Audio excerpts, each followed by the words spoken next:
வணக்கம் மிஷன். வணக்கம். கள்ளக்குறிச்சி கள்ளச்சாராயம் இஷ்யூ வந்து ஒரு பெரிய பேசு பொருளாக போயிட்டு இருக்கு. 2-3 நாளாகவே 50 பேர்கிட்ட இறந்துட்டாங்கலாம் நியூஸ் வந்திருக்கு. அந்த இஷ்யூ பற்றி பேசணும். பட் அதுக்கு முன்னாடி அதுக்கு நிறைய எதிர்வினைகள் வந்திருக்கு. அரசியல்வாதிகள்லேருந்து எல்லாருமே நிறைய எதிர்வினை ஆற்றிருக்காங்க. அதில் முக்கியமான 2 பேரோட எதிர்வினைகள் பற்றி பேசணும். ஃபஸ்ட்டு விஜய் அவர்கள் அவரோட கட்சி சார்பாக ஒரு அறிக்கையை வெளியிட்டிருக்காரு. நேர்லையுமே போய் பார்த்துட்டு வந்திருக்காரு. ஆறுதல் சொல்லியிருக்க எல்லாருக்கும். அவரோட அறிக்கையில் என்னன்னா, இது அரசு நிர்வாகத்தோட தோல்வி அப்படிங்கிற மாதிரி, அலட்சியம் அப்படிங்கிற மாதிரிலாம் குறிப்பிட்டிருக்காரு. அதே தொடர்ந்து சூர்யாவுக்குமே அவர் எதுவும் சொல்லலைங்கிற மாதிரிலாம் கேட்டாங்க. அதுக்கப்புறம் அவரும் ஒரு அறிக்கை விட்டார். இந்த 2 எதிர்வினைகள் பற்றி பேசணும். ஃபஸ்ட்டு விஜய் பற்றி சொல்லுங்கள்.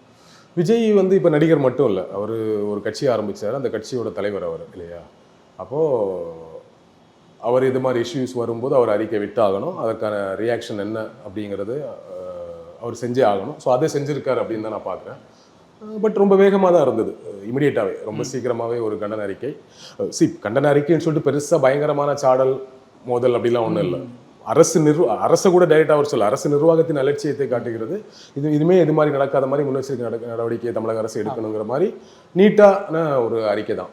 பெரிய சாடிட்டாரு பயங்கரமாக அப்படின்லாம் சொல்கிறதுக்கு இல்லை. அது ஒரு அந்த கண்டனத்தை பதிவு பண்ணுறாரு, அது போதுமானது. அதுக்கப்புறம் நேரடியாக ஸ்பாட்டுக்கு போய் வந்து மக்களை பார்க்குறாரு.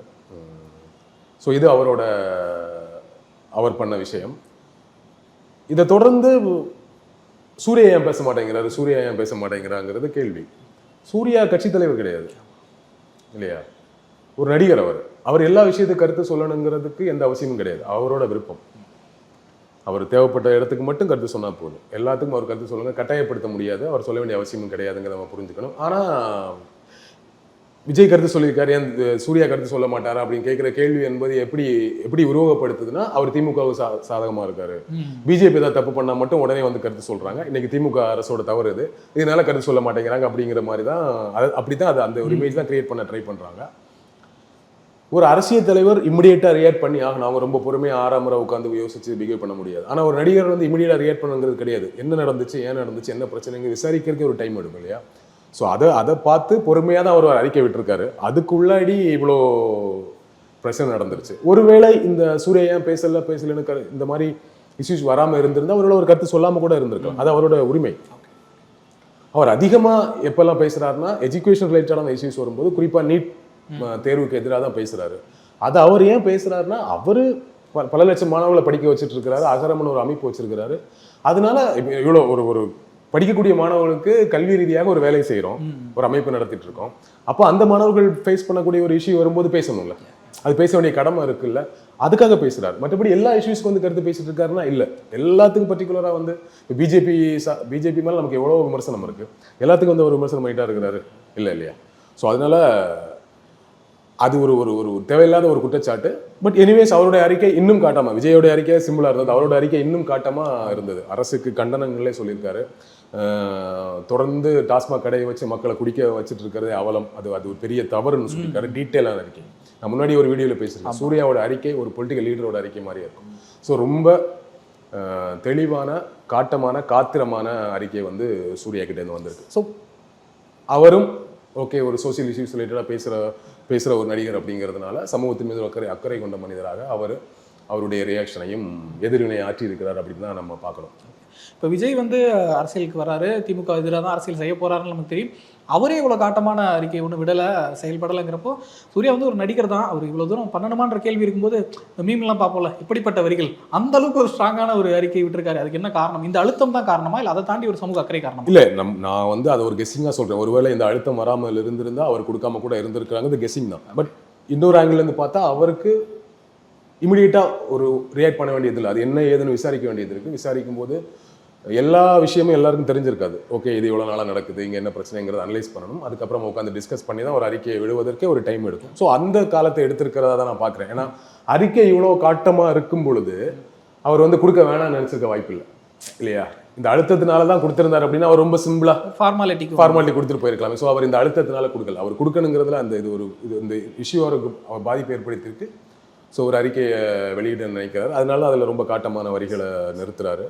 இன்னொன்று அதில் ரொம்ப ஸ்ட்ராங்கான விஷயமும் இருக்குது, நிறைய விவாதிக்க வேண்டிய விஷயமும் இருக்குது. என்னென்னா, இங்கே டாஸ்மாக் மேலே நமக்கு ஒரு பெரிய குற்றச்சாட்டு இருக்குது. மதுக்கடைகளை அரசே நடத்துது, வீதிக்கு வீதி மதுக்கடைகள் இருக்கிறதுனால எல்லாருமே குடிப்பழக்கத்துக்கு அடிமையாகிறாங்க அப்படிங்கிற ஒரு குற்றச்சாட்டும் முன்வைக்கப்படுது இல்லையா? அப்போது அரசியல் தொடர்ந்து செஞ்சுட்டு இருக்குது. இந்த முன்னாடி அதிமுக ஆட்சியில் இருக்கும்போது திமுக மதுவிலக்கு கொண்டு வருவோன்னு பேசினாங்க. இந்த எலெக்ஷன் அறிக்கையில் இல்லை, முந்தின எலெக்ஷன் அறிக்கையில். அதற்கு முன்னாடி 2016 ஜெயலலிதா அவர்கள் சிஎம் ஆகும் பொழுது படிப்படியாக டாஸ்மாக் எண்ணிக்கை குறைப்போன்னு வந்து வாக்குறுதி கொடுத்துருந்தாங்க. ஆட்சிக்கு வந்த கொஞ்ச நாள் ஒரு 500 மதுக்கடையை மூடினாங்க. ஆனால் அதற்கு பிறகு அது நடக்கலை. கொஞ்ச நாளுக்கு அப்புறம் அவங்க இறந்துட்டாங்க, காலமாயிட்டாங்க. ஸோ அதனால் அதுக்கப்புறம் நடக்கலை. ஸோ 2 மோரோவர் காலங்காலமாக இங்கே மதுவிலக்கு இருந்திருக்கு, அப்புறம் திருப்பி கொண்டு வரப்பட்டிருக்கு. கலைஞர் அவர்கள் வந்து ஆரம்பிச்சுட்டு திருப்பி கொண்டு வந்துட்டு அது ஒரு பெரிய இஷ்யூவான ஓகே தப்புன்னு அவர் ஸ்டாப் பண்ணுறாரு, இமீடியட்டாக அதை ஸ்டாப் பண்ணிடுறாரு, இது திரும்ப மதுவிலக்கு கொண்டு வந்துடுறாரு. அப்புறம் எம்ஜிஆர் அவர்கள் வந்து அதை ஏகபோகமாக திறந்து வைக்கிறாரு. ஆனாலும் இன்னும் கலைஞர் தான் மதுவிலக்கு நிறுத்தின மதுவிலக்கை கொண்டு வந்தாருன்னு பேசிட்டு இருப்பாங்க. அவர் கொண்டு வந்தது உண்மை, பட் அதை இமீடியட்டாக அதை ஸ்டாப் பண்ணது உண்மை. திருப்பி அதை ஏகபோகமாக கொண்டு வந்தது எம்ஜிஆர் என்பது உண்மை. ஸோ இப்படி வந்து இதுக்கு ஒரு நீண்ட காலம் இருக்குது. இதுக்கு 2 கட்சிகளுமே சேர்த்து தான் பொறுப்பேற்க வேண்டியது இருக்குது. அப்போ இதுக்கான சொல்யூஷனை நோக்கி நகரணும் இல்லையா? டாஸ்மாகோட வருமானம் அரசை நடத்துவதற்கு, ஆட்சி நடத்துவதற்கு ரொம்ப முக்கியமான தேவையாகவும் இருக்குது. அப்போது டாஸ்மாகோட வருமானம் தேவையாக இருக்குது அப்படின்னு சொல்லிட்டு நம்ம அதையே நம்பிட்டு இருக்க முடியாது. வேற சொல்யூஷன் என்ன? வருமானத்தை இன்க்ரீஸ் பண்ணுறதுக்கான வேற வழிகள் என்ன அப்படிங்கன்னு ஆராயணும். ஜிஎஸ்டி போயிடுச்சு, இந்த மாதிரி நிறைய விஷயம் போகிறதுனால ரெகுலர் வருமானம் நிறைய அடிபட்டு இருக்கு. அப்போது அதுக்காக அப்படியே வச்சுட்டு இருக்க முடியாது. வேற சொல்யூஷன் என்ன அப்படிங்கிற ஒரு முடிவை நோக்கி நகரணும். குறைந்தபட்சம் கொஞ்சம் கொஞ்சமாகவாச்சும் இந்த டாஸ்மாக் கடைகளில் அந்த ஃபுல்லி மதுவிலக்கு என்பதில் ஒரு பெரிய பிரச்சனை இருக்கதா சொல்கிறாங்க. அப்படி இருக்கும்போது எண்ணிக்கையை குறைக்கலாம். வீதிக்கு ஒன்று இருக்கிறத 5 வீதிக்கு ஒன்று வைக்கிற மாதிரி வைக்கலாம். ஒரு உதாரணத்துக்கு சொல்கிறேன். 5 இடத்துல இருக்கிறதுனா பக்கத்துலேயே அது 5 வேணாம், 1 வைங்க அப்படிங்கிறது 1 வைக்கலாம். ஸோ ஏதோ ஒரு சொல்யூஷன் நோக்கி நகரணும் இல்லையா? அந்த சொல்யூஷன் நோக்கி நகராமல் குடிக்கிறவங்க எண்ணிக்கை அதிகமாகிட்டே இருக்குது. மக்கள் தொகை அதிகமாகும் போது ஆட்டோமேட்டிக்காக குடிக்கிறவங்க எண்ணிக்கை அதிகமாகும் இல்லையா? அன்றைக்கி அதிகமாகிட்டே இருக்குது. அந்த வருமானத்தை வாங்கி அரசு நடத்திட்டு இருக்கு, அதை வாங்குறாங்க அப்படின்னா அதுக்கு ஒரு சொல்யூஷன் நோக்கி நகரன்னா என்ன பண்ணுறது? அப்போ இது மாதிரியான காட்டமான ஒரு அறிக்கை வேணும் தானே? அதில் இருக்கக்கூடிய ப்ராப்ளம்ஸ் என்ன, ப்ராக்டிக்கல் டிஃபிகல்ட்டிஸ் என்ன அப்படிங்கிறது 2வது. அதை நம்ம பேசுவோம். அதுக்கு முன்னாடி ரொம்ப ஸ்ட்ராங்கான இது மாதிரி எதிர்ப்புகள் வந்தால் தானே அந்த ஒரு இடத்தை நோக்கி நகருவாங்க இல்லையா? 1. 2வது அவர் இன்னொன்று மென்ஷன் பண்ணுறாரு. போன வருஷம் தான் விழுப்புரம் மாவட்டம் மரக்காணம் பக்கத்து டிஸ்ட்ரிக்ட்ல இதே மாதிரி ஒரு கள்ளச்சாரம் 20 பேருக்கு மேலே, கிட்டத்தட்ட 20 பேர்கிட்ட இறந்தாங்க. அப்போ அது ஒரு பெரிய இஷ்யூ. அப்போ அதில் நிறைய பேர் அரெஸ்ட் பண்ணியிருக்காங்க, குண்டர் சட்டம் போடப்பட்டதுலாம் சொல்கிறாங்க. ஆனால் பக்கத்து டிஸ்ட்ரிக்ட்லேயே திரும்பவும் அது நடந்துட்டு இருக்கு. போலீஸ் ஸ்டேஷன் பக்கத்தில் இருக்க கிராமம், இந்த ஊர் ரொம்ப பக்கத்தில் இருக்கு. கிட்டத்தட்ட ஒரு 500 பேர் தான் அந்த ஊர்லேயே இருக்கிறாங்களாம். அதில் பல பேர் குடிச்சிருக்காங்க. அதில் ஒரு 200 பேர் மருத்துவமனையில் இருக்கிறாங்க. ஒரு 50 பேர் இறந்துருக்காங்கன்னா ஒரு கிராமமே வந்து கள்ளச்சாராயம் குடிக்கிற ஒரு கிராமமாக இருக்கா, ஒரு சின்ன ஒரு ஊரே அப்படி இருக்கா அப்படிங்கிற கேள்வி வருது. இது எல்லாத்தையும் எப்படி ஒரு போலீஸ் ஸ்டேஷன் வந்து கவனிக்காமல் இருந்தாங்க? ஆல்ரெடி ஏற்கனவே இது மாதிரி இந்த ஊரில் தொடர்ந்து கள்ளச்சாராயம் காய்ச்சிட்டே இருக்கிறாங்க. அப்போது தொடர்ந்து குற்றச்சாட்டு வந்துட்டு இருக்கு. அப்போ அதை காவல்துறை கண்டுகொள்ளலையா? கல்வராயன் மலையில் வந்து தொடர்ச்சி அந்த வேலையை செஞ்சுட்டே இருக்காங்க. நிறைய கேள்வி இருக்குல்ல. அப்போ அந்த கேள்வியெல்லாம் இருக்கும்பொழுது, இவ்வளோ சந்தேகங்கள் இருக்கும்போது இதை காட்டமான ஒரு விமர்சனம் வேணும் தான். ஸோ அதான் அவர் அதை காட்டமாக விமர்சனம் பண்ணியிருக்காருன்னு நினைக்கிறேன். இப்போ விஜய் வந்து இதுக்கு ஒரு அறிக்கை விட்டுருக்காரு, நேரில் போயிட்டு மக்களை பார்த்து சந்திச்சிருக்காரு. அப்படிங்கிறப்போ அது ஒரு நல்ல மூவ் அப்படிங்கிற மாதிரி ஒரு பக்கம் பார்த்தாலும், இன்னொரு பக்கம் அவர் சினிமாவில் வந்து குடிக்கிற பற்றின பாடல்கள் நிறைய வச்சிருக்காரு, பாடியிருக்காரு. இப்போ ரீசெண்டாக வரப்போகிற கோட்டில் கூட அப்படி ஒரு சாங் இருக்குது. அப்படிங்கிறப்போ இது ஒரு டபுள் ஸ்டாண்ட் அப்படிங்கிற மாதிரியான விமர்சனங்களும் வந்துகிட்டு இருக்குது. இந்த விஷயத்தை எப்படி பார்க்குறீங்க? இல்லை, பொதுவாக நடிகர்கள் வந்து நீங்கள் இந்த கேரக்டர் தான் நடிக்கணும், இந்த கேரக்டர் நடிக்கக்கூடாது நம்ம சொல்ல முடியாது. அது அவங்களுக்கு ஒரு உணர்வு இருக்கணும்.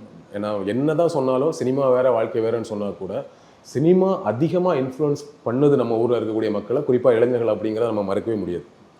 ஓகேவா? இப்போ சினிமாவில் வரக்கூடிய ஒரு ஹீரோ ஸ்டைலாக தம் அடிக்கிறத ரொம்ப க்ளோரிஃபை பண்ணி அதை காமிச்சா அதை பார்க்குற அவரோட ஃபேன்ஸ் கண்டிப்பாக அடிப்பாங்க. நீங்கள் அதெல்லாம் நீங்கள் நியாயப்படுத்தவே முடியாது. அதனால தான் தொடர்ச்சியாக இங்கே வந்து சினிமா நடிகர்கள் திரையில் தம் அடிக்கக்கூடாது, குடிக்கிற காட்சிகள் வைக்கக்கூடாதுலாம் தொடர்ந்து இங்கே பேசிட்டு இருக்காங்கன்னா இன்ஃப்ளூயன்ஸ் பண்ணுது தானே. அது உங்களுக்கு என்ன சொல்கிறது, சைக்காலஜிக்கலாகவே அப்படி ஒரு அப்ரோச் இருக்குது. நீங்கள் குடிக்கிற பழக்கம் இருக்கிறவங்க, சரக்கு அடிக்கிற பழக்கமோ தம் அடிக்கிற பழக்கமோ இருக்கிறவங்க திரையில் அதை பார்த்தா இன்ஃப்ளூயன்ஸ் ஆகுறாங்க. சும்மா வீட்டில் இருக்கிறவங்க அங்கே ஒரு தம் அடிக்கிற சீன் வந்தால் போய் தம் அடிக்கணும்னு தோணுதுங்கிறத சைக்காலஜி சொல்கிறாங்க. மனசு அப்படி தானே வேலை செய்யும், மைண்ட் அப்படி தானே வேலை செய்யுங்கிறது ஒன்று இருக்குது.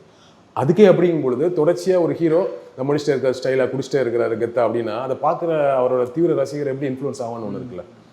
ஸோ அதை புரிஞ்சுக்கணும். அதை புரிஞ்சுக்கிட்டு தான் பல பேர் வந்து எம்ஜிஆர் அந்த காலத்தில் அவரோட படத்தில் குடிக்கிற மாதிரியான ஸ்கில் பிடிக்கிற மாதிரி காட்சிகள் வைக்கிறது இல்லை. கமல் ஒரு பீரியடுக்கு அப்புறம் புகைப்பிடிக்கிற காட்சிகளே வைக்கிறது இல்லை, யாரும் அவர்கிட்ட சொல்லவும் இல்லை. அப்போ இந்த டிஸ்கஷன் கிடையாது, அவராக தான் அதை நிப்பாட்டினார். பட் ரஜினி தொடர்ந்து அதை செஞ்சுட்டே இருந்தார், தம் அடிக்கிற காட்சிகளை இல்லையா. தமிழகத்தில் தம் அடித்த சினிமா பார்த்து தம் அடித்த சிகரெட் பிடிச்ச நிறைய பேர் இருக்காங்கன்னா அது சிவாஜியின் ரஜினி முக்கியமான காரணம்னு சொல்லக்கூடிய ஒரு நிலையம் இருக்கு. ஸோ அப்போ விஜய் மேலே தொடர்ச்சியாக இந்த கண்டனங்கள் வருது. குறிப்பாக பாமக தொடர்ச்சியாக அந்த கண்டனத்தை தெரிவிச்சுட்டு இருக்கும்போது முன்னாடியெல்லாம் ஒரு காலகட்டத்தில் இனிமேல் என் படத்தில் சிகரெட் பிடிக்கிற காட்சி வரதான்னு சொல்கிறாரு. அதுக்கப்புறம் திருப்பியும் வருது. அப்போ அதை பற்றின புரிதல் இல்லையா என்கிற ஒரு கேள்வி வருது. பட் எனிவேஸ் அது அவரோட உரிமை, அது அவர் தான் புரிஞ்சுக்கணும். நம்ம அதையும் இதையும் கம்பேர் பண்ண நம்ம அன்னைக்கு அவ்வளோ பேசிட்டு குடிக்கிற மாதிரி நடிச்சுட்டு இன்னைக்கு வரீங்களேங்கிற கேள்வி இந்த கணத்தில் சரியானதாக எனக்கு தெரில. ஆனால் அந்த கேள்வி வர்றதை தவிர்க்க முடியாது. ஏன்னா ஆப்வியஸ்லி கேட்பாங்க தானே, ஆமாம் சினிமாவில் ஃபுல்லாக குடிச்சிட்டு சிகரெட் பிடிச்சிட்டு நடிச்சிட்டு இன்னைக்கு வந்து இதை கேட்க உங்களுக்கு என்ன தகுதி இருக்குது அப்படின்னு கேட்டால் அப்படிலாம் பார்க்க அதுக்காக வந்து கேட்காம இருக்க முடியுமா இல்லையா? இப்போ சாமி கும்பிட்றவங்க சாமி தான் கும்பிட மாட்டேங்கிறீங்களே, கோயிலுக்குள்ளே யார் போனால் என்னன்னு கேட்குற மாதிரி இருக்குல்ல. ஸோ அதனால் அதை நான் நியாயப்படுத்த விரும்பல. ஆனால் அந்த கேள்வி வரும், அந்த கேள்வி அவர் எதிர்கொள்ள தயாராக இருக்கணுங்கிறது தான் ஒன்று. இன்னொரு விஷயம், இப்போ நீங்கள் சொல்லாத ஒரு இன்னொரு விஷயம் என்ன வந்ததுன்னா, கடந்த 2 வாரமாக நீட் பற்றின பெரிய இஷ்யூ இங்கே போயிட்டு இருக்கு இல்லையா? நீட் பற்றின ஒரு பெரிய இஷ்யூ டிஸ்கஷன் நிறைய ஸ்டேட்டுகளில் வந்து நீட் வேணான்னு பேசுகிறாங்க, நீட்டில் பெரிய முறைகேடு நடந்திருக்குன்னு பேசுகிறாங்க. ஸோ எல்லாருமா சேர்ந்து இருக்கிறாங்க, நீட்டை ஒழிச்சாகணுங்கிற ஒரு மூவ்மெண்ட் ஒன்று கிரியேட் ஆகுது, நிறைய பேர் பேசுகிறாங்க. அப்படிங்கும்போது இவர் ஏன் பேசல? அந்த டைமில் ட்ரோல்லாம் கூட வந்துச்சு. வாழ்த்து மட்டும் தான் சொல்கிறேன் எல்லாருக்கும், தமிழக வாழ்த்து கழகம்னு வச்சுக்கலாம், வேற எதுவுமே அரசியல் ரீதியாக எந்த கண்டனமும் அறிக்கையும் எதுவுமே வர்றதில்லை அப்படிங்கிற ட்ரோல்லாம் கூட வந்துச்சு. ஏன்னா தமிழகத்தை பொறுத்த வரைக்கும் நீட்டில் உங்கள் ஸ்டாண்டிங் என்ன அப்படிங்கிறது முக்கியமான அரசியல். ஏன்னா நீட்னால இங்கே ஒரு பெரிய பாதிப்பு ஏற்பட்டிருக்கு, நிறைய மாணவர்களை நம்ம இழந்திருக்கோம். நீட் வேணாங்கிறது இங்கே பெரும்பான்மையானவர்களின், அது வெறுமனே திமுகவோட நோக்கம் மட்டும் கிடையாது, பெரும்பான்மையான மக்களின் நிலைப்பாடாக இருக்கும் பொழுது அப்போ உங்கள் நிலைப்பாடு என்ன பேசணும்ல. நீங்கள் அதை பேச மாட்டேங்கிறீங்களா இப்போ அப்படிங்கிற ஒரு கேள்வி வருது. எஸ், அதை அது பேசலைங்கிறது அவரோட அமைதி நமக்கு சந்தேகத்தை வரவழைக்கும். நீட்டுக்கு பேச மாட்டீங்க, மோடிக்கு வாழ்த்து சொல்லுவீங்க, பவன் கல்யாணம் வாழ்த்து சொல்லுவீங்க, அதாவது மோடியோட கூட்டணி வச்சவங்களுக்கெல்லாம் வாழ்த்து சொல்லுவீங்க. ஆனால் ஸ்டாலினுக்கு வாழ்த்து சொல்ல மாட்டீங்க. நீங்கள் கடமை வாழ்த்து, இப்போ இங்கே இருக்கிறவங்களே எதிர்கட்சியினரே மோடிக்கு வாழ்த்து சொல்லுவாங்க. ஏன்னா அது ஒரு ஃபார்மாலிட்டி, சம்பிரதாயம். திரும்ப பிரதமர் ஆயிருக்குன்னு ஒரு ஃபார்மாலிட்டி நீங்கள் வாழ்த்து சொல்லிட்டீங்க. அந்த ஃபார்மாலிட்டிக்கு 40-40 ஜெயிச்சிருக்க முக ஸ்டாலின் அவர்களுக்கு திமுக கூட்டணிக்கு நீங்கள் வாழ்த்து சொல்லணும்ல, இந்தியா கூட்டணிக்கு வாழ்த்து சொல்லணும்ல. ஒரு வலுவான எதிர்கட்சியா இந்தியா கூட்டணி உட்கார்ந்துருக்கு. ஏன் நீங்க 2 பக்கம் பேலன்ஸ் பண்றதா இருந்தா நாங்க யாரையும் பகிச்சுக்க வேணும் அப்படின்னா 2 பேருக்கும் வாழ்த்து சொல்லணும்ல. இந்த வார்த்தையை சொல்லல, அப்ப நீங்க யாருக்கு ஆதரவான முறையில் இருக்கீங்கிற ஒரு கேள்வி வருது. விஜய் ரொம்ப தெளிவா திமுகவுக்கு எதிராக நம்மை கட்டமைத்துக் கொள்ள வேண்டும். ஏன்னா தமிழ்நாடு தான் நம்ம எய்ம், டெல்லி இல்லை. அடுத்த எலெக்ஷன் தான் நம்ம எய்ம், சட்டமன்ற எலெக்ஷன் நம்ம எய்ம். அப்படிங்கும்போது நம்மளோட எதிரி யாருன்னா கரண்டா இருக்கக்கூடிய ஆளுங்கட்சி. ஸோ ஆளுங்கட்சி நமக்கான முழுமையான எதிரியாக கட்டமைச்சுக்கணும். இன்னைக்கு வாழ்த்து சொல்லிட்டு நாளைக்கு எதிர்க்க முடியாதுங்கிறதுல ரொம்ப தெளிவாக இருக்கிறதா நான் பார்க்குறேன். அதனால தான் நீட் பற்றி எதுவுமே பேசாமல் கள்ளக்குறிச்சி விஷயத்தில் உடனே இமிடியேட் ரியாக்ஷன் உடனே கிளம்பி போயிருக்கிறாரு. அதில் போனதெல்லாம் தவறே கிடையாது. ஆனால் இந்த பின்னாடி நீங்கள் கொஞ்ச நாள் முன்னாடி உங்களோட நிகழ்வுகள் எல்லாம் இதோட கனெக்ட் பண்ணுறோம். அப்போ நீங்கள் என்ன பண்ணணும்னா ஃபைன், இதை பண்ணிட்டீங்க, அடுத்தடுத்து வரக்கூடிய எல்லா விஷயங்களையும் உங்கள் கருத்தை சொல்லணும். இனிமேல் நீங்கள் அமைதியாக இருக்க முடியாது. நீங்கள் எல்லா விஷயத்துக்கு கருத்து சொல்லணும். நீங்கள் நீட்டுக்கு அமைதியாக இருக்கீங்கன்னா நீட்டு வேணான்னு சொன்னால் பேசிட வேண்டியதானே. வேணான்னு சொல்லிட்டுறவங்க அமைதியாக இருக்க வேண்டிய அவசியம் இல்லை. நீட்டு வேணும்னு சொல்றவங்க அமைதியாக இருக்கும். கரெக்டா? ஆமாம் ஆமாம். வேணாம்னு சொல்றவங்க அமைதியாக இருக்கணும். வேணான்னு சொல்லி எல்லாரும் தான் சொல்லிட வேண்டியதானே. ஒன்றும் பிரச்சனை இல்லை, எங்கள் தமிழ்நாட்டில் ஒரு பெரிய எதிர்ப்பு வந்துட போகிறது நீங்கள் வேணான்னு சொன்னோம். அப்போ ஏன் அமைதியாக இருக்கேன்னு நீட்டு வேணும்னு நினைக்கிறீங்களா? வேணும்னு கூட நினச்சிக்கோங்க, அது உங்கள் உரிமை, உங்கள் நிலைப்பாடு, தைரியமாக சொல்லுங்கள். அதில் என்ன பிரச்சனை? அப்போது ஒரு உங்களோட நிலைப்பாடு இந்த மக்களுக்கு தோதுவான நிலைப்பாடாக இல்லைன்னா அந்த இடத்துல சைலண்டாக கடந்து போறீங்க அப்படிங்கிற ஒரு கேள்வி வருது. அந்த கேள்வியை நம்ம வந்து தவிர்க்கவே முடியாது. அதுக்கெல்லாம் விஜய் அவர்கள் பதில் சொல்லித்தான். ரொம்ப குறிப்பாக நீட்டில் அவரோட நிலைப்பாடு என்னன்னு சொல்லணும். ஒன்று.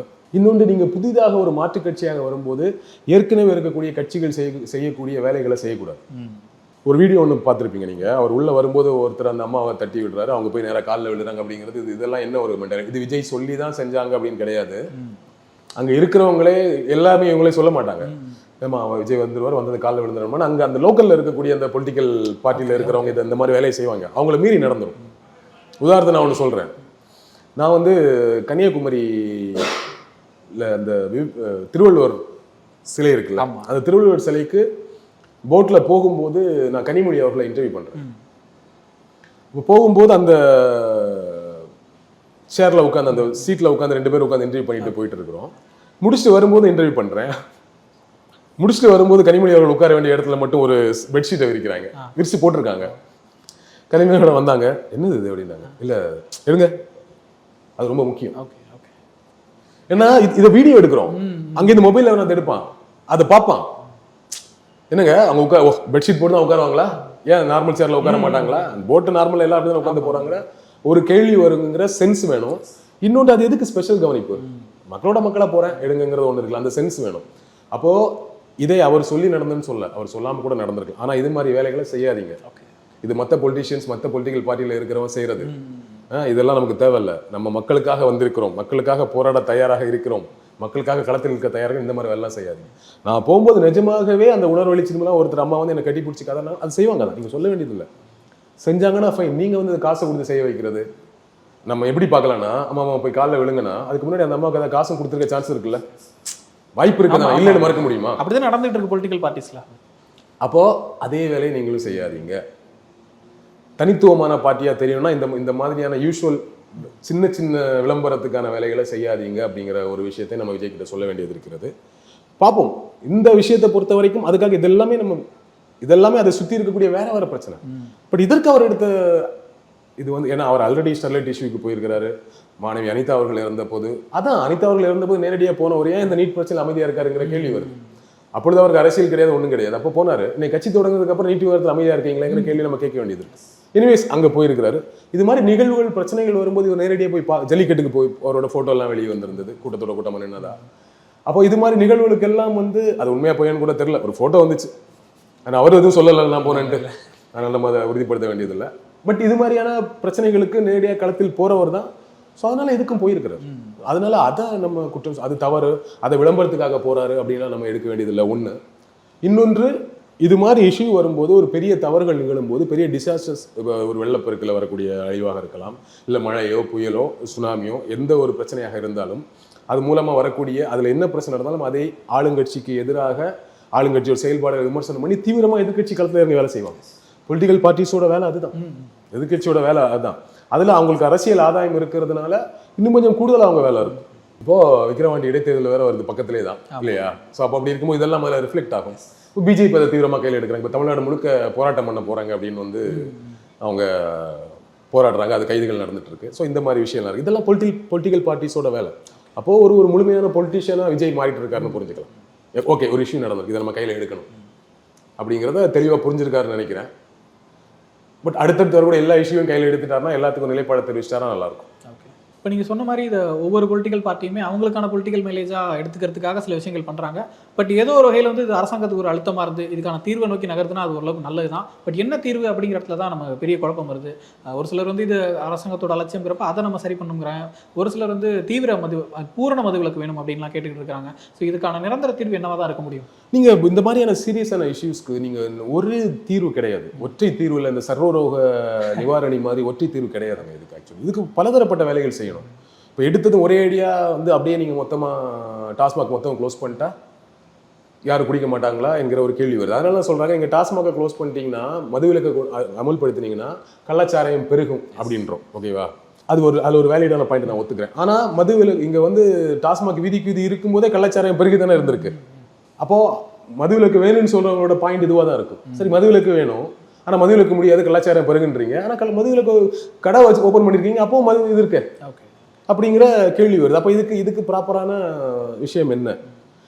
இப்போ 2001 நினைக்கிறேன், ஐ திங்க் 2001 அந்த பீரியட்லாம் இதே டிஸ்ட்ரிக்டில் அங்கே இருந்த சூப்பரண்ட் வந்து பயங்கரமாக தொடர்ந்து அந்த மலைப்பகுதிகளெல்லாம் கள்ளச்சாராயத்தை அடிச்சு அப்போ எல்லாம் ஊழல் போடுற பழக்கம்.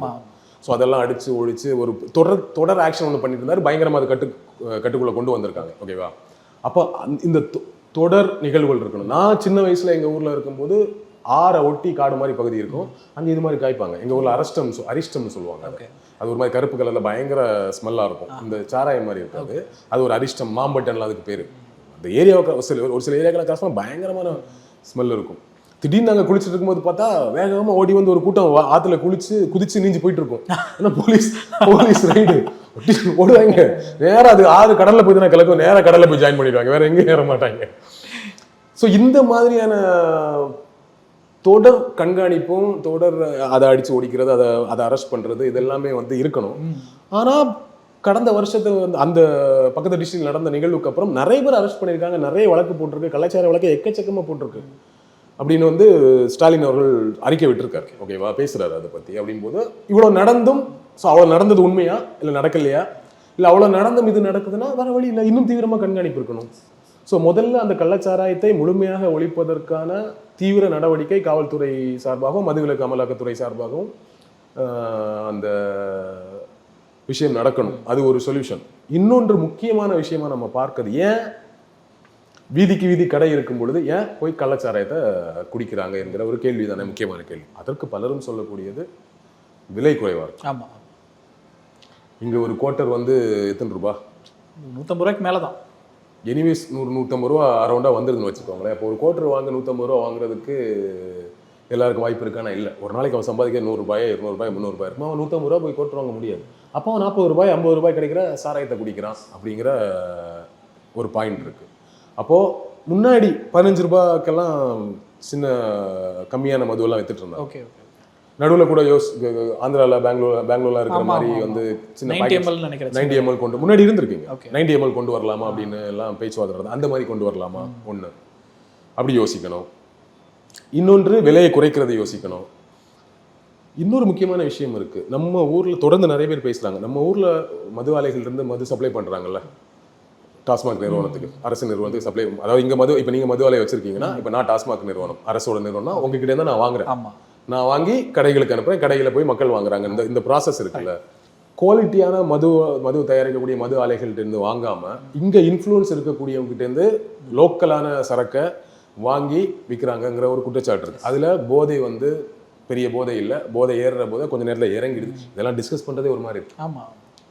பட் வேற வழி இல்லை, சொல்யூஷன் உள்ள போயிட்டா நம்ம இதெல்லாம் யோசிக்க தான் வேணும். இல்லை அவங்க ஏன் அடிக்ட் ஆகுறாங்க, ஏன் திரும்ப திரும்ப போய் குடிக்கிறாங்கன்றப்போ அது குடிச்சது அவங்களுக்கு பத்தலன்றாலும் திரும்ப திரும்ப போய் வாங்கி கொடுக்குறாங்க. அதை பேசி அப்போ குடிக்கிறாங்க அப்படின் போது 150 ரூபா கொடுத்து ஒரு கோட்டரை வாங்கிட்டு குடிச்சிட்டு 15 நிமிஷத்துல 1/2 மணி நேரத்தில் போதை இறங்கிடுச்சுன்னா அவன் வேற ஆப்ஷனை தேடி போறான். நான் அந்த 150 ரூபாய்க்கு 3 பாக்கெட் வாங்கி குடிச்சிருவேன், இல்லை 4 பாக்கெட் வாங்கி குடிச்சிருவேன், அவன் போக வேண்டியது இருக்கு. அதில் பாதி கொடுத்தாலும் எனக்கு அதுக்கு அந்த போதை வந்துருது அப்படின்னா அவன் அதை தேடி தானே போவான். அப்போ இங்க ரொம்ப குவாலிட்டியான மதுவை காசு கொடுக்கணும், அதுக்கு ஒர்த்தான மது குடிக்கிறதே தப்பு, சரி வேற வழி இல்லை குடிக்க தான் செய்யணும் அப்படின்னா குவாலிட்டியான மதுவை கொடுங்க என்கிற ஒரு டிஸ்கஷனும் இருக்கு. அப்போ இவ்வளோ விஷயத்த யோசிக்கணும். இப்போ மதுவிலக்கை முழுமையாக கொண்டு வந்துட்டா கலாச்சாரம் பெருகுங்கிற போது இந்தியாவில் குஜராத்தில் மதுவிலக்கு இருக்கு, அங்கே அதிகமாக கலாச்சாரம் இருக்கு, போதைப் பொருள் வந்து புழக்கத்தில் இருக்கு அப்படின்றாங்க. அப்போ அதையும் நம்ம முன்னுதாரணமாக எடுத்துக்கணும். அப்போ அதை முன்னுதாரணமாக எடுக்கிறாங்க. அது மாதிரி மதுவிலக்கு எங்கே கொண்டு வந்துட்டா என்ன ஆகும்? அது மாதிரி இங்கே கலாச்சாரம் ஏற்கனவே பெருகி இருக்கு, இருக்கும்போதே இருக்கு அப்படின்னா இன்னும் பெருகிடும். ஒன்று ஆப்வியஸாக அதுக்கான டிமாண்ட் அதிகமாயிட்டே தானே. ஆமாம். இப்போ மதுவிலக்க இந்தியா முழுக்க கொண்டு வரணுமா அப்படிங்கிற திருமாவளவன் ஒன்று வைக்கிறார். ஆல்ரெடி இது மாதிரி ஒரு கோரிக்கை இருந்தது, பார்லிமெண்ட்ல விவாதிக்கப்பட்டிருக்கு. அப்போ அதை முன்னிறுத்தி இந்தியா முழுக்க கொண்டு வரதுக்கான வேலையை செய்யுங்கன்னு ஒன்றிய அரசுக்கிட்ட அவர் சொல்றாரு. அப்போ இந்தியா முழுக்க கொண்டு வர முடியுமான்னு ஒன்றிய அரசு யோசிக்கணும். இந்தியா முழுக்க கொண்டு வராம நீங்க இப்போ இன்னைக்கு பாஜக எங்க போராடுது, நீங்க ஆளக்கூடிய மாநிலங்கள்லயே மது இருக்கு. உத்தரப்பிரதேசத்தில் கொடிக்கட்டு பிறக்குது. தமிழகத்துல மது மூலமா டாஸ்மாக் மூலம் வரக்கூடிய வருமானத்தை விட உத்தரப்பிரதேசத்தில் அதிகம். ஆமா. அப்போ நீங்க அங்க அது மூலமா பெரிய வருமானம் சம்பாதிச்சு இங்க உட்காந்து தமிழக அரசை குறை சொல்லிட்டு இருக்கீங்கிற கேள்வி வருது இல்லையா? ஒண்ணு. அப்போ இந்தியா முழுக்க கொண்டு வர மாட்டீங்க. இப்போ தமிழகத்துல மதுவில் கொண்டு வந்தா பக்கத்து ஆந்திரால கிடைக்கும், கேரளால கிடைக்கும், பாண்டிச்சேரியில கிடைக்கும். ஏன் அங்க போய் வாங்க மாட்டானா? அங்க இருந்து மதுகள் இங்க வரும். இப்போ வந்து போலீஸ் செக் பண்றாங்க வர்ற வழியில. அப்போ திருட்டுத்தனமா எப்படி கொண்டு வர முடியும்னு பார்ப்பான். அந்த பிரச்சனை ஒண்ணு வரும். இவ்வளவு பிரச்சனை இருக்கு. அப்ப இதுக்கெல்லாம் ஒரு சர்வரோக நிவாரணி கிடையாது. ஒரு நீண்டகால திட்டம் ஒன்று உருவாக்கி, ஒரு குழுவை உருவாக்கி அதை எப்படி எந்தெந்த முறையிலெல்லாம் இதை சரி பண்ணுறது, சைமல்டேனியஸாக நிறைய வேலை செய்யணும். முதல்ல இந்த கலாச்சாரம் நடக்கக்கூடிய அதில் தீவிர கண்காணிப்பு ஏற்படுத்தி அது முழுமையாக இல்லாத அளவுக்கான ஒரு வேலை ஒரு சைடில் நடந்துகிட்டே இருக்கணும். இன்னொரு பக்கம் டாஸ்மாகோட எண்ணிக்கையை குறைச்சிட்டே இருக்கணும் இல்லையா? டாஸ்மாகோட எண்ணிக்கை குறைக்கும் போது இவன் வேற ஸ்டேட்லேருந்து அங்கேருந்து கொண்டு வரானாங்கிறத பார்க்கணும். இது மாதிரி நிறைய விஷயம் இருக்கு. பாஜக தொடர்ந்து, பாமகவும் சரி, கள்ளுக்கடை கொண்டு வரணும்னு சொல்றாங்க. இந்த இஷ்யூலையும் பேசியிருக்காரு அண்ணாமலைலாம். கள்ளுக்கடையில கள்ளு குடிக்க எவன் போறான்னு நினைக்கிறீங்க? இப்போ கேரளாவில் கள்ளுக்கடை ரொம்ப ஃபேமஸ். யார் கள்ளு குடிக்க போறாங்கன்னு நினைக்கிறீங்க? அங்க கல் எப்படி தெரியுமா? நான் பார்த்துருக்கேன். கல் அங்க எப்படி தெரியுமா வந்து நடக்கும்? கல்லு வந்துடும். கல்லுல சாராயத்தை மிக்ஸ் பண்ணுவாங்க, தண்ணியை மிக்ஸ் பண்ணுவாங்க, சீனி நம்ம சுகர் இருக்குல்ல மிக்ஸ் பண்ணி எல்லாமே சேர்த்து ஒரு லிமிட் ஒன்று பார்த்துட்டு தான் பீர் பாட்டில் எடுத்து விற்பாங்க சாராயத்தை. ஒரு பாட்டில் வந்து ஒரு 100 ரூபாய்னு வச்சுக்கோங்களேன். அதில் ஒரு கிளாஸ்னா எப்படின்னு வந்து 3 கிளாஸ், ஒரு பீர் பாட்டில் 3 கிளாஸ் வரும். அந்த மாதிரி கிளாஸ்லையும் கொடுப்பாங்க, பாட்டிலாக வாங்குறவங்களும் இருப்பாங்க. குடிக்க வர்றவன் அந்த கல்லில் கலந்துருக்கக்கூடிய சாராய போதைக்காக தான் வரான். ஒரு கட்டத்துக்கு மேலே ரொம்ப தீவிரமாக, கொஞ்சம் வருஷத்துக்கு முன்னாடி பயங்கர ரெய்டெல்லாம் நடக்கும். ஒரு கட்டத்தில் ரொம்ப தீவிரமாக சாராயமே மிக்ஸ் பண்ணக்கூடியன்னு தீவிரமாக ரூல்ஸ் போட்டதுக்கப்புறம் யாருமே கல்லுக்கடை டெண்டர் எடுக்கவே போகல, எல்லாம் போயிட்டாங்க வேலையை பார்த்துட்டு. ஏன்னா அது ஒர்க் அவுட் ஆகாது. இப்போ இவங்க திரும்ப வந்து கல்லை கொண்டு வரோம், நம்ம வந்து கல் வந்து இயற்கையோட மருந்து அப்படின்னு சொல்றதெல்லாம் சும்மா தானா? கல் வந்து ஒரு இயற்கை பானம், அதுல ஒரு நல்ல இருக்கு, அது ஓகே, இதுக்கு அது மாற்றுன்னு சொல்றாங்க. ஆனா கல்லுக்கடை வந்து அங்கேயும் சாராயம் வரும். கல்லு குடிக்க எவங்க போவான்? இப்போ இங்க சென்னையில் ஒர்க் பண்ணக்கூடிய, ஆஃபீஸில் ஒர்க் பண்ணக்கூடிய ஒரு டீமா சேர்ந்து ஏதாச்சும் ஒரு ஊர்ல போய் கல்லு குடிச்சிட்டு வாத்துக்கறி எல்லாம் சாப்பிட்டு வரலாம் சொல்றாங்கல்ல, தடாக்கு போறாங்க சொல்றாங்க. அது ஒரு ஈவெண்ட், ஒரு நிகழ்வுக்காக, ஒரு என்ஜாய் பண்றதுக்காக போறாங்க. ரெகுலராக கல் குடிக்க போறவன் சும்மா கல் குடிக்காம வைக்க போகணும், குடிக்கிறதுக்கு போறான், அவன் போதைக்கு போறான். கல்லுல வெறுங்கல்லுல அங்க ஒரு போதையும் கிடையாது, பதினி மாதிரி இருக்கும் அது. ஓகேவா, அதுல பதினி தானே அது வெறுங்கல்லுங்கிறது. அதுல என்ன போதை வரும்? அதனால குடிக்கிறவனுக்கு அதுக்கு போக மாட்டான். நீங்க கல்லு கடை கொண்டு வந்தா அங்கேயும் சாராயம் தான் மிக்ஸ் பண்ணுவாங்க. அப்போ அது ஒரு சொல்யூஷனா? அப்போ அதை எப்படி பண்றது? கள்ளுக்கடை கொண்டு வந்தா, அரசை கள்ளுக்கடை கொண்டு வந்தா பல லட்சம் கொடுத்து டெண்டர் எடுக்கணும். கள்ளுக்கடை கூட சேர்த்து பார் கூட நம்ம சாப்பிட்ற இடம் இருக்குல்ல, அது மாதிரி சாப்பாடு அங்கே இருக்கும். கேரளா இருக்க செட்டப் சொல்கிறேன். அப்போ போய் அங்கே சாப்பிட போகிறதுக்கு போவான், கல் குடிக்கிறதுக்கு போவான். நீங்கள் கல்லில் சாரம் இல்லை, போதை இல்லைன்னா நம்மளை மாதிரி ஆட்கள் போய் நல்ல பதினி மாதிரி கல்லை குடிச்சிட்டு சாப்பிட்டு வரதுக்காக போகிறவங்களை வச்சு குடும்பம் நடத்த முடியாது. அதுக்கு நான் ஹோட்டல் எடுத்துகிட்டு போகிறேன். கரெக்டா? அப்போ அது ஒரு அதில் இருக்கக்கூடிய பிரச்சனை இது. இந்த மாதிரி நிறைய பிரச்சனை இருக்குது. அப்போ இதுக்கெல்லாம் சொல்யூஷன் சொல்கிறக்கூடிய இடத்துல நம்ம இல்லை. நம்ம இதெல்லாம் டிஸ்கஸ் பண்ணுங்கன்னு சொல்ல முடியும். இதெல்லாம் டிஸ்கஸ் பண்ணுங்க, இதெல்லாம் பாருங்க, இதெல்லாம் பிரச்சனையே இருக்குன்னு பார்த்துட்டு அந்த தீர்வு நோக்கி நகருங்க. எப்பவுமே முழுமையான 100% தூய்மைவாதம் பல பிரச்சனைகளை சைடில் உருவாக்கிடும் இல்லையா? அதனால 100% நோக்கி போக முடியுமான்னு எனக்கு தெரியல. ஆனால் அதை நோக்கி நகருங்க. கொஞ்சம் கொஞ்சமாக படிப்படியாக கடைகளையாவது குறைங்க.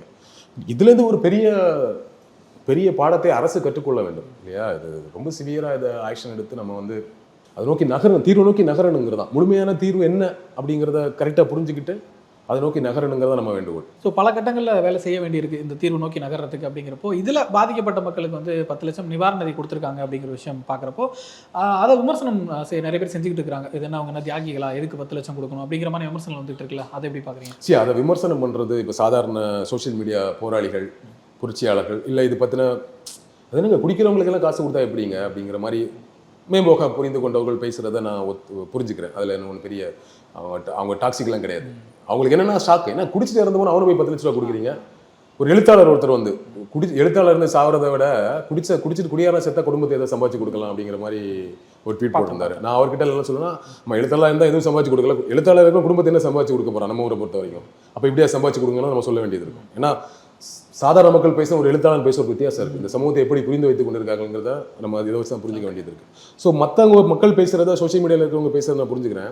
அரசியல் தலைவர்களே பேசுகிறாங்க, பிரேமலதா அம்மா பேசுகிறாங்க, சீமான் பேசுகிறாரு, யார் காசு எடுத்து யாருக்கு கொடுக்குறீங்கன்ட்டு. இதில் குறைந்தபட்ச புரிதல் தான். இந்த காசு குடிகார செத்து போனோன்னு கொடுக்கல, அந்த குடும்பத்துக்கு கொடுக்குறோம் இல்லையா? இப்போ இவர்கள் இறந்து போனதில் அரசுங்க பங்கு இருக்குது. டாஸ்மாக் வச்சு நடத்துறது, அதுக்கு பல பேர், அதனாலேயே பல பேர் குடிக்கு அடிமையாகிறது ஒன்று இருக்குது. அல்லது இந்த பக்கம் நடந்த கள்ளச்சார பெருக்கத்தை முறையாக கட்டுப்படுத்தாத குற்றச்சாட்டு இருக்குது. இந்த ரெண்டுமே அரசுக்கு இருக்கும்போது அதன் மூலமாக தான் ஒருத்தன் குடிக்கு அடிமை ஆகிறான். இன்றைக்கி அவன் இறந்து போயிட்டான் அப்படின்னா அவன் வாழ்கிற வரைக்கும் அந்த குடும்பத்துக்கு பிரச்சனை தான். அவன் வாழ்ந்து அவன் அந்த குடும்பத்துக்கு காசு கொடுக்காம சம்பாதிக்கிறெல்லாம் போய் குடிச்சிட்டு குடும்பத்துக்கு பிரச்சனை பண்ணி குழந்தைங்களை அடித்து பொண்டாட்டி அடித்து வாழ்ந்துட்டு இருந்தான் இல்லையா? அவன் இருக்கும்போதே பல பிரச்சனை நடுவில் எனிவேஸ் ஏதோ ஒரு காசும் அதை வச்சு குடும்பம் சாப்பிட்டுட்டு இருக்கும். இன்றைக்கி அவனும் இறந்துட்டான்னா அப்போ அந்த குடும்பம் யாரை நம்பி இருக்கணும்?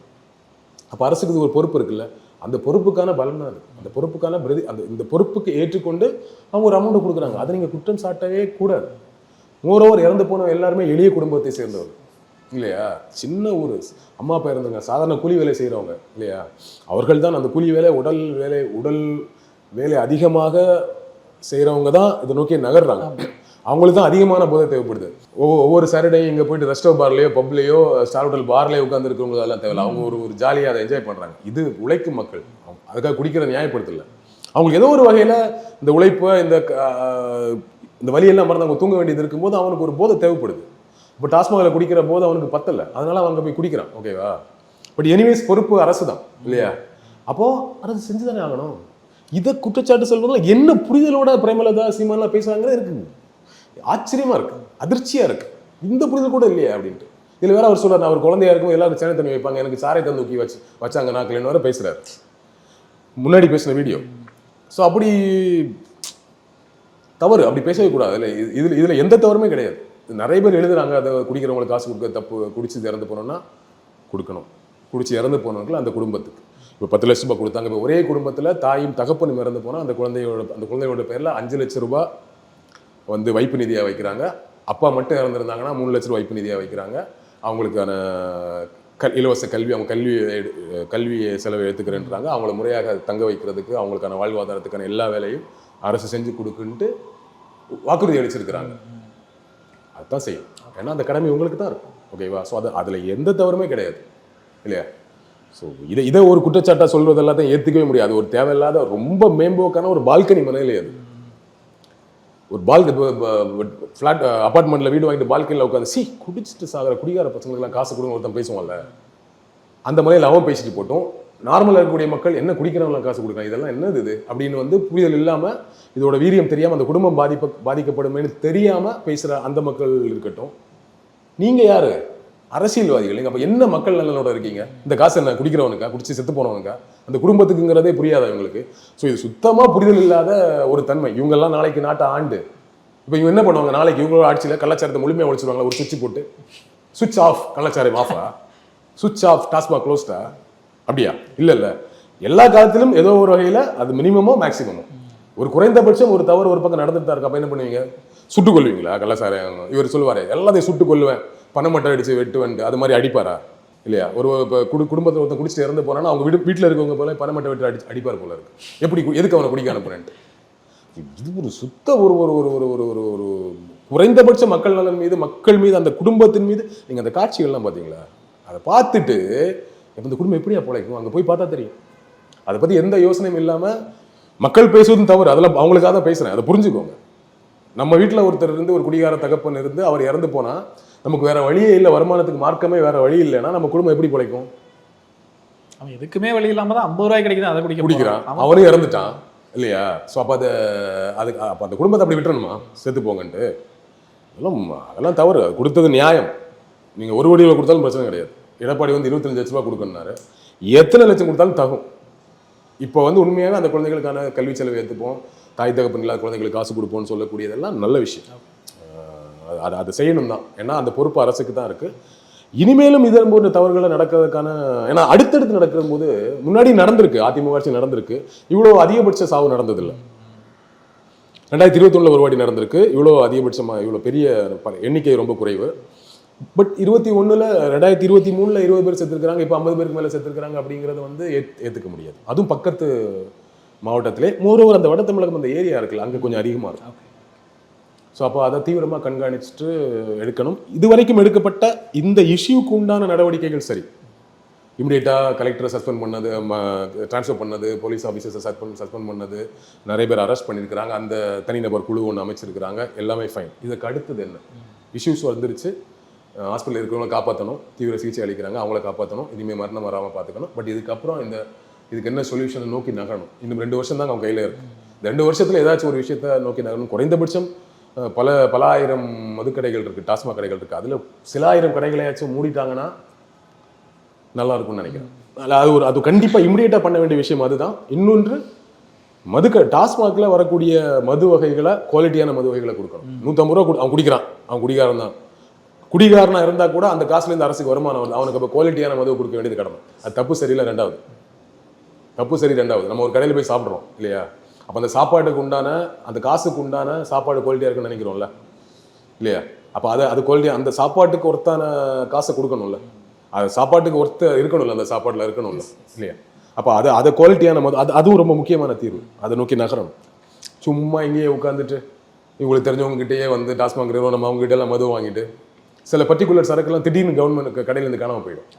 என்னன்னு பார்த்தா அதே உருவத்தில் இருக்கக்கூடிய வேற சரக்கு வந்திருக்கு, பேர் மட்டும் மாற்றி. எனக்கு வரும் இது மாதிரி கம்ப்ளைண்ட்லாம். தலைவா, அந்த சரக்கு கிடைக்கிற தலைவா, ஐயோ அதுக்கு நான் என்ன பண்ண முடியும்?